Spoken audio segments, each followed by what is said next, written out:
Так, задача у нас замена сервопривода СБ. Такой вот старенький прямо.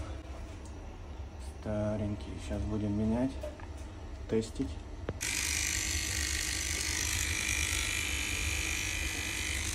Что-то совсем хреново ему, да?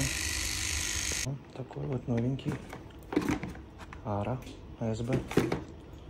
Старый совсем уже закис. На примере это новый, как он выглядит изнутри. Это старенькая модель.